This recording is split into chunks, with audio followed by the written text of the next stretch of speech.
की कथा का मतलब ये है कि खूब बढ़िया गाना बजाना हो और लोग डांस करें, बस हो गई बात। अगर ये संगीत ना हो तो जितने श्रोता हैं शायद इतने भी पंडाल में ना आए। तो मैं आपको एक बात बता दूं, कथा जो है मनोभंजन के लिए है, मनोरंजन के लिए नहीं है। मनोरंजन तो आपको कहीं भी मिल जाएगा, लेकिन आपका ये मन जो है आपके वश में नहीं है। वो मन कैसे आपके वश में हो, इसके लिए आपको कथा सुननी चाहिए। ये मनोरंजन नहीं है।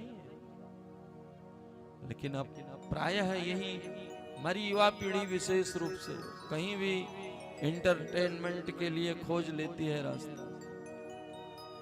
जैसे विवाह में भी लोग मनोरंजन करने लगते हैं। विवाह मनोरंजन थोड़ी है, विवाह तो एक यज्ञ है।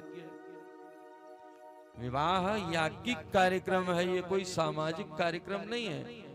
लेकिन महाराज इतना ज्यादा सामाजिकता हो गई ना कि मूल विषय ही लुप्त हो।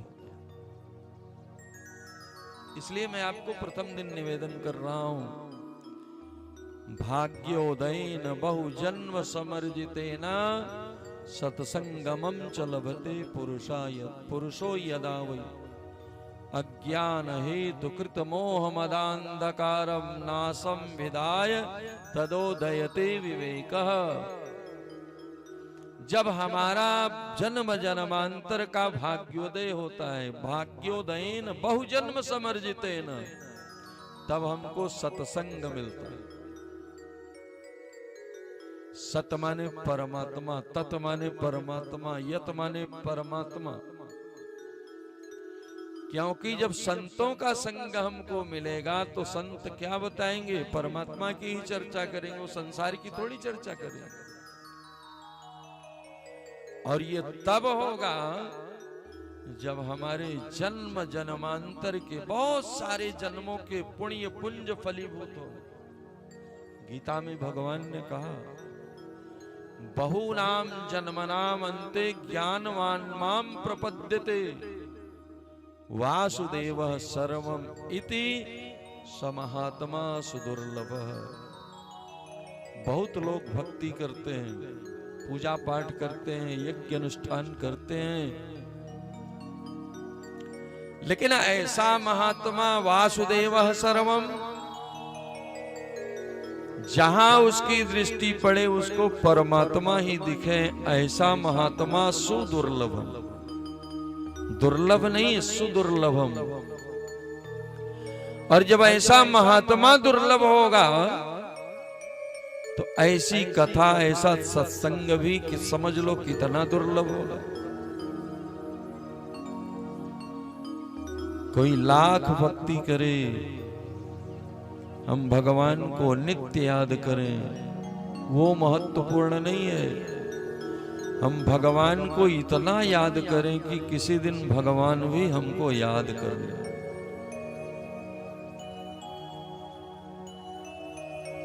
ऐसे भक्त श्री विदुर जी महाराज, भगवान जब ये धराधाम छोड़ के जाने लगे तो विदुर जी को याद किया भगवान। जब भगवान लीला संवरण करके भागवत जी में समाहित होने की तैयारी कर रहे थे, उद्धव जी ने पूछा, कहा महाराज आप अपने लोक को चले जाओगे तो आपके भक्त किसके सहारे रहेंगे? भगवान ने कहा, उद्धव अन्य अवतारों में तो मैं वापस अपने धाम लौट जाता था, लेकिन द्वापर में मैं लीला संवरण करके अपने धाम नहीं जा रहा हूं। मेरी ज्योति इसी भागवत जी में समाहित हो रही है, और जो भक्त मेरा कलयुग में इस भागवत जी का आश्रय लेगा वो समझ लो मेरा ही आश्रय प्राप्त कर रहा है। उद्धव तुम जाओ तीर्थ यात्रा करो और भागवत धर्म का प्रचार करो। और साथ में मैत्रेय मुनि थे, उनको कहा, मैत्रेय जी मेरे बहुत भक्त हुए, बड़ी सेवा, लेकिन मेरा एक भक्त है जिसका ऋण है हमारे ऊपर, और मैं अपने लीला के समय में उस ऋण को चुका नहीं पाया।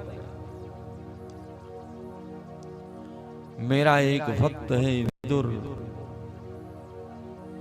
बिना निमंत्रण के मैं दुर्योधन की सभा को छोड़ करके उसके यहां चला गया। दुर्योधन के 56 भोग का त्याग करके मैंने भरी सभा में कहा कि मैं तो विदुरानी काकी के यहां भोजन करूंगा। और काकी विदुरानी ने जो साग खिलाए, जो केले के छिलके खिलाए, उसका मैं ऋणिया हूं। यदि विदुर जी आपको मिले तो उनको मेरा ये संदेश सुना देना और उनको ये भागवत का उपदेश जो मैं आपको अंतिम समय में कर रहा हूं उसको प्रदान कर देना। भक्ति ऐसी हो कि भगवान भी विवश हो जाए याद करने के लिए। ध्रुव जी